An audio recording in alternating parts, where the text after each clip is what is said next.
समाज पार्टी के द्वारा जिला में जो धरना प्रदर्शन किया जा रहा है, क्या रीजन क्या हुआ? ये रीजन हुआ सर कि अमित शाह जो हैं, हाँ, उनका जो मेंटलिटी है वो खराब हो गया है। अच्छा। क्योंकि अमित शाह जी जो शर्ट पहने हैं, विद्यालय में जाते होंगे पढ़ने के लिए या कहीं भेसलरी पी रहे हैं, ये बाबा साहब का देन है। ये राम लक्ष्मण तारिका की नहीं है, ये बाबा साहब का देन है। लेकिन अमित शाह या कोई भी, हम भी हो, जब मेरा मेंटलिटी खराब हो जाता है तो अल बल बोलते रहते हैं, ये रोड पर भी हम लोग पगला करके धूल बहारते हैं। उसी तरह ये अमित शाह जी जो हैं ये पगला गए हैं। हालांकि ये राजनीतिक है और राजनीतिक में कुछ भी लोग अपने सत्ता को पाने के लिए करते हैं, तो कहीं ना कहीं आप लोग उनका विरोध कर रहे हैं, तो इसके पीछे कहीं ना कहीं राजनीतिक है। हम लोग विरोध नहीं कर रहे हैं, हम समर्थन कर रहे हैं, सुधारने के लिए कह रहे हैं कि आइंदा इस तरह की न बोले। अगर राम की पूजा करने से कोई स्वर्ग में जाए, परमलोक जाए, तो ये सब सांसद भवन जाने की क्या आवश्यकता है? घर में बैठ करके राम राम कहो, क्यों सांसद भवन में जा रहे हो भाई? कहीं न कहीं भक्ति में वो शक्ति है। भक्ति में शक्ति है, कहाँ भक्ति में शक्ति है? जैसे हम आपके पैर दबा दिए, आप गिर गए, उठा लिए, इस भक्ति में शक्ति है।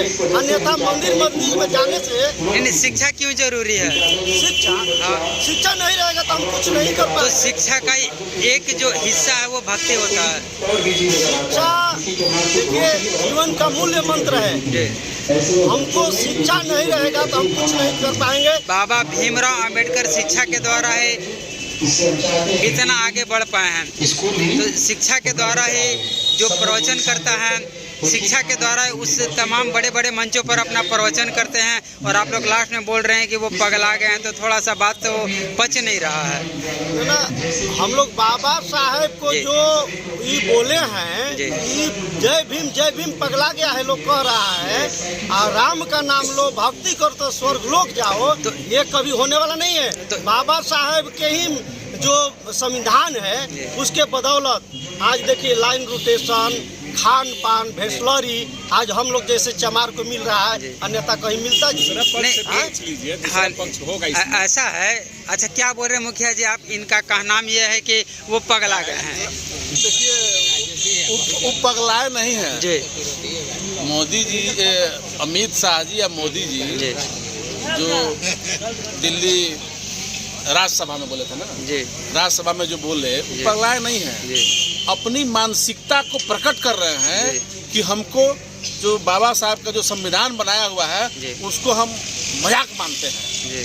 उनका कहना ये है, मजाक इसलिए कि हमेशा कह देना। आदमी गर्व से कहता है, मनुष्य इस जीवन में जो बैकवर्ड, दलित, अल्पसंख्यक, कहीं न कहीं इनके सम्मान को ठेस पहुंचा है। जो बैकवर्ड है, दलित है, महादलित है, अल्पसंख्यक समाज आपका है, बाबा साहब की देन है। उनके कलम में इतना ताकत था, ये बनाए। लेकिन अभी कुछ दिनों से क्यों भाजपा का हम बात नहीं बोलेंगे, भाजपा में पहले भी प्रधानमंत्री हुए थे, अटल जी प्रधानमंत्री थे। बिल्कुल। इस तरह से अपमानजनक आज तक उन्होंने बोला ही नहीं। लेकिन आज की जो भाजपा है ये सिर्फ कमजोर वर्ग, जितनों भी जिस समाज के कमजोर वर्ग है, ये नहीं कह रहे कि राजपूत ब्राह्मण को सबको मलाई खिला रहे हैं, ये नहीं कह रहे हैं। जो भी कमजोर तबका है, सबसे कमजोर तबका आज के हिंदुस्तान में कौन जाती है? महादलित, दलित, बैकवर्ड, हर एक तरह से कमजोर है। हमको स्वेटर पहन लेने से सारा समस्या दूर नहीं हो जाएगा। ये अपना मानसिकता झलका दिए कि बाबा साहब के संविधान को या उनके नाम पे इतना हमको गुस्सा है। बाबा साहब को इस तरह से मजाक में ले लेना, और हम लोग जो कहते हैं कि बाबा साहब सही में भगवान तो है ही, उनका ही दिया हुआ हम लोग सब कुछ खा रहे हैं। अगर बाबा साहब नहीं लिखते तो हम लोग गांव से बाहर नहीं निकलते, गरीब मर जाता। अमित शाह और नरेंद्र मोदी का सोच यही है कि हम इस तरह इतना अपमान किए। देखिए हमारे बहुत सारे नेता बैकवर्ड और दलित समाज के नेता आज के साथ आज इस वक्तव्य बोलने के बाद, इतना अपमानित करने के बाद उनकी सफाई दे रहे हैं। और भी कुछ लोग मेरे साथ में उपस्थित हैं, इनसे मैं जानने का प्रयास करूंगा क्या कहना चाह रहे हैं इस टिप्पणी को लेकर के। आप क्या कहना चाह रहे हैं? जिस प्रकार पूरे ज़िले में इस प्रकार का धरना प्रदर्शन हो रहा है, कहीं न कहीं उस सम्मान को ठेस पहुंचाने का काम किए हैं। देखिए, बाबा साहब ने जो संविधान लिखा है उसमें सब समाज को बराबरी का दर्जा देने के लिए संविधान लिखे, जिसमें दलित, पिछड़ा, मुस्लिम या फॉरवर्ड वर्ग को समान जगह पर रखना चाहिए। लेकिन जिस संविधान के बदौलत वह गृह मंत्री बने हैं, उतने बड़ पद हैं संविधान के तहत, नहीं तो उनको कौन पूछने वाला था।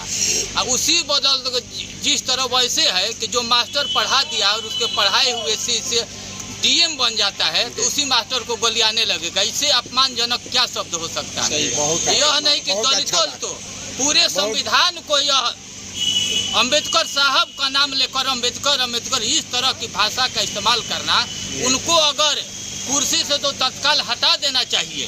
जो जिसने उनको वहां तक पहुंचाया है और उसी को अपने जुबान से गाली दे रहे हैं, बहुत शर्मनाक बात कहे हैं। इसलिए वैसे व्यक्ति को तो उनके साथ में नीतीश कुमार है, चिराग पासवान है, माझी जैसे है, उन लोगों को इतना अधिकार दिया, उसी बदौलत संसद भवन में गए हैं। लेकिन उन लोग विरोध नहीं कर रहे हैं, वो लोग उनका साथ दे रहे हैं। इस बात पर तो उन लोगों को भी इस्तीफा दे देना चाहिए। अपने समाज को अपमानित करने का काम कर रहे हैं।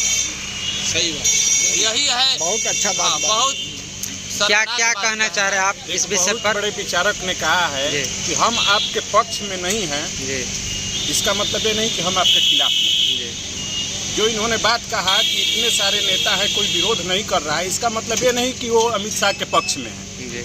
ऐसी बात आदमी को निकाल देना चाहिए ध्यान से।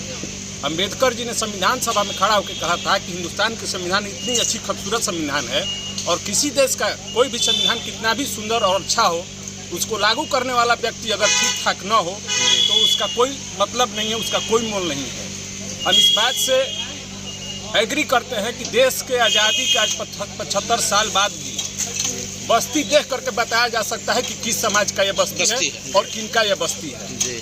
इसके पीछे क्या कारण है, कौन लोग जिम्मेवार हैं, कहाँ बराबरी का हक मिल रहा है, इसके पीछे कौन लोग जिम्मेवार हैं, इसका कारण कौन है, ये समझना होगा। और मेरा कहना अंत में यही है कि जिन्होंने बाबा साहब के साथ अपमान करने का प्रयास किया, उनको तो अविलंब माफ़ी मांगना ही चाहिए देश से, उसी संविधान के तहत। और ये भी बात समझना चाहिए कि बाबा साहब कोई इतने छोटे कद के नहीं थे कि एक अदना सा मामूली व्यक्ति उनका अपमान कर सके। चलिए, धन्यवाद।